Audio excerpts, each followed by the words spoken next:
Nous, FSNC, on considère que c'est un non-événement.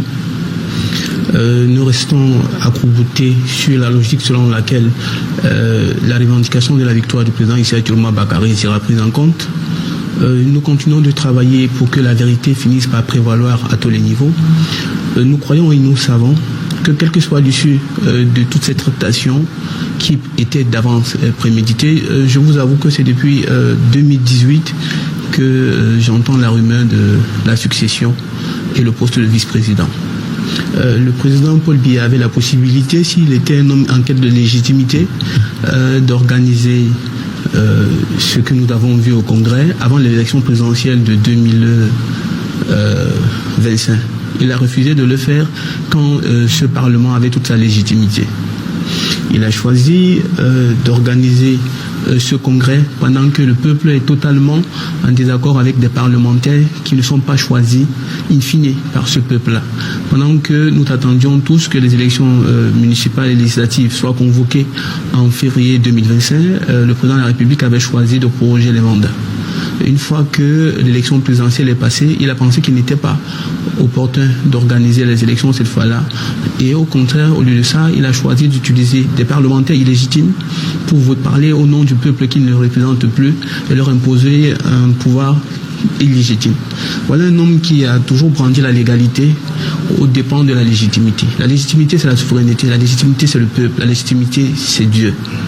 Quand vous renoncez à la légitimité, vous choisissez la tyrannie. Quand vous renoncez à la légitimité, vous choisissez d'être méchant, de devenir un monstre. Le président de la République a choisi d'être un monstre. Ça me fait mal parce que c'est un homme que j'ai tellement aimé. J'ai aimé de tout mon âme. Mais bon, c'est l'histoire. Elle s'écrit comme ça. Elle se fait.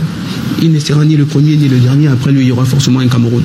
On a eu un Cameroun après Amadou Ahidjo. On aura un Cameroun après Paul Biya. Ce papa a choisi de nous léguer comme héritage ce que vous voyez. On l'aura.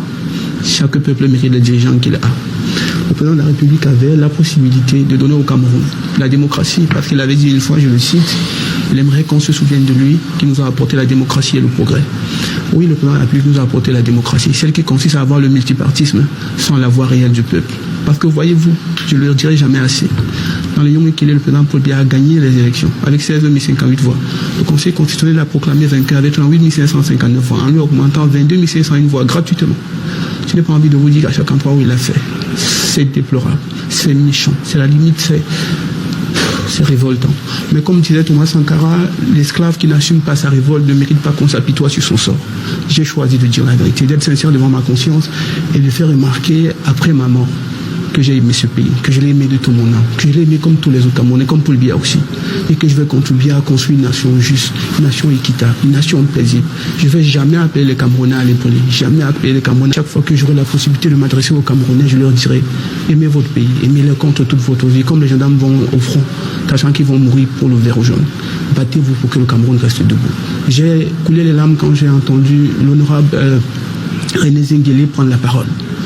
Je suis allé dans sa biographie. Je me suis rappelé qu'il a été ministre occupant 3 grands postes, fonction publique et tout ce que ça fait. Je me suis rappelé qu'il a été candidat au RDPC lors d'un congrès pour challenger son champion Paul Biya à la tête du RDPC. Je me suis rappelé qu'il est un homme d'État. Je me suis rappelé qu'on peut être au RDPC et aimer le Cameroun. Je me suis rappelé que la lutte d'aujourd'hui, ce n'est pas contre le RDPC. La lutte d'aujourd'hui, c'est contre une idéologie. Et ensemble, on a le devoir d'être ensemble, de rester continuellement ensemble, sans aucune méchanceté, sans aucune manipulation. Et je dis au président de la République, tu as encore une dernière chance. Un jeune maire assez courageux, message très poignant. Voilà le titre avec lequel j'ai reçu cet extrait du maire Espoir Lyon, maire à Douala 5e, qui a pris sa carte du FSNC à un moment critique lorsque Issa Tourma Bakary a décidé qu'il n'ira plus aux élections.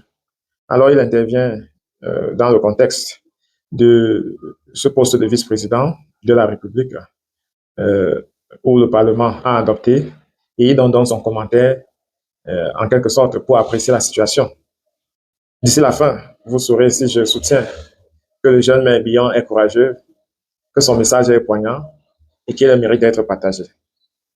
De prime abord, je reconnais qu'il reste constant sur la victoire du 12 octobre 2025, un peu comme le MNC a fait après les élections de 2018. Tout au long, d'ailleurs, c'est ça qui a conduit Bibo Nissak en prison. Et n'avait de cesse à dire sur les plateaux de télévision que le professeur Maurice Kamto était le président élu en dehors de toutes les fraudes. Et le jeune maire Billon est pratiquement sur la même lancée. Sauf que il l'a nuancé son approche. Et à fur et à mesure que j'analyse, vous allez comprendre qu'il a ajouté une dose d'amour et de sympathie dans son approche, où Bibo Nissak usait plutôt de la ténacité. Il dit que le changement, le passage à force du gré à gré au sommet de l'État est un rumeur qui court depuis 2018 et il a raison. C'est depuis 2018 que le professeur Maurice Kamto dénonce cette approche gouvernementale. Il rappelle fort opportunément que le président Paul Biya avait la possibilité de modifier la Constitution pour préparer un dauphin, soit en faisant une élection de liste où il devait aller avec son vice-président, soit avant de proroger l'élection municipale de février 2025 et que refuser de procéder de cette façon-là, bien qu'en voulant entrer dans l'histoire comme celui qui a apporté la démocratie aux Camerounais, est un leurre, nous dit le jeune maire Lyon. Et il va renchérir cela en disant que ce style de fait est le plus souvent utilisé par des monstres et que de ce fait-là, Paul Biya est un monstre. Sauf que plus loin, il va dire, soutenir ses propos en disant que dans le Lyon Ekele, le département dont il est issu, il dit quand même que Paul Biya a gagné là-bas, mais c'était de 16 058 voix. Sauf qu'une institution qui est censée être indépendante lui a donné de façon arbitraire 38 200 voix, soit une différence d'à peu près 20 000 voix. Et lorsque lui, le jeune maire, constate ces pratiques-là, il ne reconnaît plus l'homme qu'il a beaucoup aimé. Il avoue qu'il est un fan de Paul Biya, même si cela ne plaît pas toujours à sa base fanatique. Il nous projette dans le passé avec l'esprit d'un révolutionnaire en nous faisant miroiter un récit de Thomas Sankara qui disait l'esclave qui n'assume pas sa révolte ne brille pas, qu'on s'apitoie de son sort. Quand tu souffres, tu es incapable de pleurer et d'assumer le fait que tu pleures.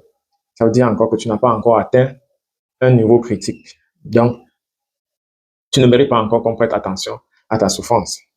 Et il passe à l'engagement en disant qu'au grand jamais, il appellera les Camerounais à brûler pour arriver à leur fin, à l'alternance. Et il fait le saut encore sur l'actualité au Parlement en citant nommément le sénateur René Zengele, retraçant son parcours de ministre, sauf qu'il oublie de dire que c'est pendant son mandat qu'on a vu les ministres, les leaders de l'opinion qui avaient d'autres points de vue contraires à celui du leadership principal être persécutés, notamment les leaders estudiantins et d'autres. Il oublie que le système peut façonner des acteurs qui jouent des rôles sociaux, économiques, politiques, culturels, parce qu'on comprend que dans la société, des personnes ont des inclinations différentes et il faudra toucher à toutes ces sensibilités-là lorsqu'on veut faire des passages en force.